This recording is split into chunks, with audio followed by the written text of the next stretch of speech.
నమస్తే. Welcome to CM today. నేను సహస్ర.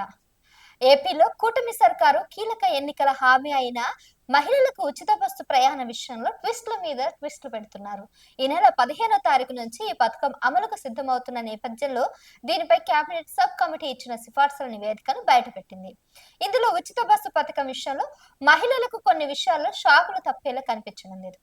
అయితే వచ్చే కేబినెట్ భేటీలో దీనిపై తుది నిర్ణయం తీసుకుంటున్నారు. రాష్ట్రంలో ఉచిత బస్సు పథకం అమలు మహిళలతో పాటు ట్రాన్స్జెండర్లకు ఇవ్వాలని కేబినెట్ సబ్ కమిటీ ప్రభుత్వానికి సిఫార్సు చేసింది. అలాగే పల్లె వెలుగు ఎక్స్ప్రెస్లు, విజయవాడ విశాఖలో మెట్రో సర్వీసులు ఇలా 5 రకాల సర్వీసుల్లో ఉచిత ప్రయాణానికి మహిళల్ని అనుమతిస్తున్నారు. అంతేకాకుండా బస్సుల్లో సీసీ కెమెరాలు పెట్టాలని కేబినెట్ సబ్ కమిటీ సిఫార్సు చేసింది. ఇది మహిళలకు ఇబ్బందికరంగా మారుతున్నట్టు కూడా చర్చ నడుస్తుంది. అంతేకాకుండా అంతర్రాష్ట్ర సర్వీసులతో పాటు తిరుపతి, తిరుమల ఘాట్ రోడ్ సర్వీసులోనూ మహిళల ఉచిత ప్రయాణానికి అనుమతించవద్దంటూ కేబినెట్ సబ్ కమిటీ చేసిన సిఫార్సు కూడా ఆయా ప్రయాణికులకు ఇబ్బందికరంగా మారనుంది. ప్రస్తుతం రాష్ట్రంలో తిరుపతి, చెన్నై, అనంతపూర్, బెంగళూరు మధ్య అంతర్రాష్ట్ర సర్వీసులు నడుపుతున్నారు. వీటితో పాటు తిరుమల ఘాట్ రోడ్ బస్సులోనూ ఉచిత ప్రయాణానికి అనుమతించే అవకాశాలు కనిపించడం లేదు. ఇక మరోవైపు త్వరలో జరిగే కేబినెట్ భేటీలో మహిళలకు ఆర్టీసీ ఉచిత బస్సు పథకం కోసం తుది మార్గదర్శకాలను ఖరారు చేసే అవకాశం ఉంది. ఎందుకంటే ప్రస్తుతం కేబినెట్ సబ్ కమిటీ ఇచ్చిన నివేదిక త్వరలో జరిగే కేబినెట్ సమావేశం ముందుకు రానుంది. దీనిపై మంత్రులతో పాటు సీఎం చంద్రబాబు చర్చించి తుది నిర్ణయాలు తీసుకుంటారు. దీంతో అంతర్రాష్ట్ర సర్వీసులతో పాటు తిరుమల ఘాట్ రోడ్డులో ప్రయాణికులు కేబినెట్ లో తీసుకున్న నిర్ణయాలపై ఉత్కంఠగా ఎదురుచూస్తున్నారు. వైసీపీ నాయకులు, కార్యకర్తలు జగన్మోహన్ రెడ్డి మాటలు విని ప్రజల జోలికి వస్తే ప్రభుత్వం చూస్తూ ఊరుకోదంటూ వార్నింగ్ ఇచ్చారు. రాష్ట్ర రవాణా శాఖ మంత్రి మండిపల్లి రాంప్రసాద్ రెడ్డి గురించి అన్నమయ్య జిల్లా రాయచోటిలో ఆయన మాట్లాడుతూ ఆయన మీద కూడా కొన్ని వివాదకరమైన మాటలు మాట్లాడారు. రాష్ట్రంలో అశాంతి నెలకొల్పేందుకు రెచ్చగొట్టే కార్యక్రమాన్ని నిర్వహించే వారిపై ప్రభుత్వం చట్టపరమైన చర్యలు తీసుకుంటుందని స్పష్టం చేశారు. వైసీపీ నాయకుడు వైఎస్ జగన్మోహన్ రెడ్డి పరామర్శల పేరుతో మంది మార్పంలతో వెళ్లి అల్లర్లు సృష్టించారని చూస్తున్నారని ఆయన ఆరోపించారు. విజయవాడలో వరదలు వచ్చిన సమయంలో 75 ఏళ్ల వయసులో 12 రోజులు ప్రజల మధ్యనే ఉండి ఆదుకున్న నాయకుడు సీఎం చంద్రబాబు నాయుడని, వరద కష్టాలు తెలిసిన ప్రజలను పరామర్శించకుండా బెంగళూరుకు పారిపోయిన వ్యక్తి జగన్మోహన్ రెడ్డి అని ఆయన చెప్పారు. ఇప్పుడు కార్యకర్త చనిపోయారని సాకు పెట్టుకుని ప్రజల్లో దండయాత్రకు వెళ్లి అంతు చూస్తామని సినిమా పోస్టర్లు వేయించుకున్నారు అతను. ఇక ప్రజలను భయభ్రాంతులకు గురి చేస్తే ఊరుకోమని కూడా ఆయన మండిపడ్డారు. ఇక మరోవైపు గత 5 ఏళ్లలో పాలకులు చేసిన పాపాలు ఎలా ఉన్నాయి, ఈ ఏడాది కాలంలో కూటమి ప్రభుత్వం చేసిన అభివృద్ధి గురించి ప్రజలు విజ్ఞతతో ఆలోచించాలని సూచించారు రాంప్రసాద్ రెడ్డి. గత 10 రోజులలో రాష్ట్రంలో 64 లక్షల మందికి 8,500 కోట్ల ఖాతాలలో జమ చేసిన ఘనత కూటమిదని చెప్పారు.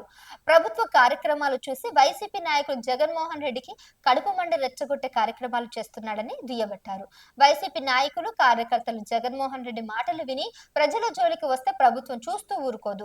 వైసీపీ గుండాలు జైలులో పడితే వాళ్ళను పరామర్శించడానికి జగన్ వెళ్తారు తప్ప ప్రజల కోసం ఏనాడు జనంలోకి రాలేదని ఎద్దేవా చేశారు. వైసీపీ అరాచకాలను ప్రభుత్వం చూస్తూ ఊరుకోదని అన్నారు. చట్ట పరిధిలో కఠినమైన చర్యలు తీసుకుంటామన్నారు.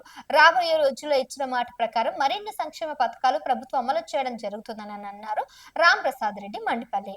మరి ఇకపోతే మండిపల్లి రాంప్రసాద్ గురించి మనం పూర్తిగా తెలుసుకుందాం. ఆయన తండ్రి మాజీ ఎమ్మెల్యే మండిపల్లి నాగిరెడ్డి. ఆయన స్ఫూర్తితోనే 2003లో ప్రత్యక్ష రాజకీయాలకు వచ్చి 2009లో కాంగ్రెస్ పార్టీ తరపున టికెట్ ఆశించగా టికెట్ దక్కలేదు. కానీ 2012లో రాయచోటి నియోజకవర్గానికి జరిగిన ఉప ఎన్నికల్లో కాంగ్రెస్ పార్టీ తరపున పోటీ చేసి ఓటమి పాలయ్యాడు అతను. ఇక మండిపల్లి రాంప్రసాద్ రెడ్డి ఆంధ్రప్రదేశ్ రాష్ట్ర విభజన అనంతరం 2014లో జై సమైక్యాంధ్ర పార్టీలో చేరి ఆ పార్టీ అభ్యర్థిగా రాయచోటి నియోజకవర్గం నుండి పోటీ చేసి ఓడిపోయాడు. ఆ తర్వాత వైఎస్ఆర్సీపీలో చేరాడు. మళ్ళీ ఆ తర్వాత 2019లో జరిగిన ఎన్నికల్లో వైసీపీ అభ్యర్థిగా గెలుపు కోసం కృషి చేశాడు. ఇక మండిపల్లి రాంప్రసాద్ రెడ్డి 2021లో వైఎస్ఆర్సీపీని వీడి తెలుగుదేశం పార్టీలో చేరి 2024లో జరిగిన ఆంధ్రప్రదేశ్ శాసనసభ ఎన్నికలలో రాయచోటి నియోజకవర్గం నుండి టీడీపీ అభ్యర్థిగా పోటీ చేశారు. తన సమీప ప్రత్యర్థి వైఎస్ఆర్సీపీ అభ్యర్థి అయిన గడికోటి శ్రీకాంత్ రెడ్డి పైన కూడా 2,495 ఓట్ల మెజారిటీతో గెలిచి తొలిసారి ఎమ్మెల్యేగా అసెంబ్లీకి ఎన్నికయ్యారు. ఇక జూన్ 12వ తారీఖున చంద్రబాబు నాయుడు మంత్రివర్గంలో మంత్రిగా ఆయన ప్రమాణ స్వీకారం చేశారు. సో ఇప్పుడు మంత్రిగా ప్రమాణ స్వీకారం కూటమి ప్రభుత్వంలో చేసిన తర్వాత ప్రభుత్వం అతనికి కొన్ని కీలకమైనటువంటి ఆదేశాలు, కొన్ని బాధ్యతలు అయితే అప్పగించింది. అందులో ముఖ్యంగా రవాణా శాఖ మంత్రిగా పనిచేస్తూ అండ్ రవాణాకి సంబంధించి ఈ ట్రాన్స్‌పోర్ట్ సంబంధించి కూడా మొత్తం తనే చూస్తున్నాడు.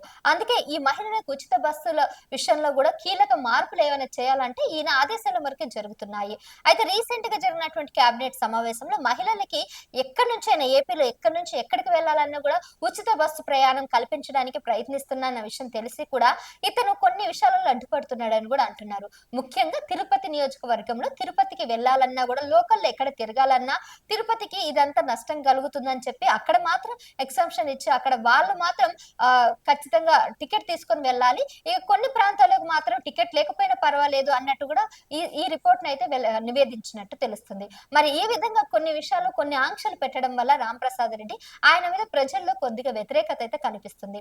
ఈ ఉచిత మహిళా బస్సు పథకం అమలుకి రాంప్రసాద్ రెడ్డి అడ్డుపడుతున్నాడా అనే అనుమానాలైతే ఏపీ ప్రజల్లో అయితే వ్యక్తమవుతున్నాయి. మరి మీకేమనిపిస్తుందో మీ అభిప్రాయాలని కింద కామెంట్ రూపంలో తెలియజేయండి. మరిన్ని అంశాలతో మళ్ళీ కలుద్దాం. చూస్తూనే ఉండండి సీఎం టుడే.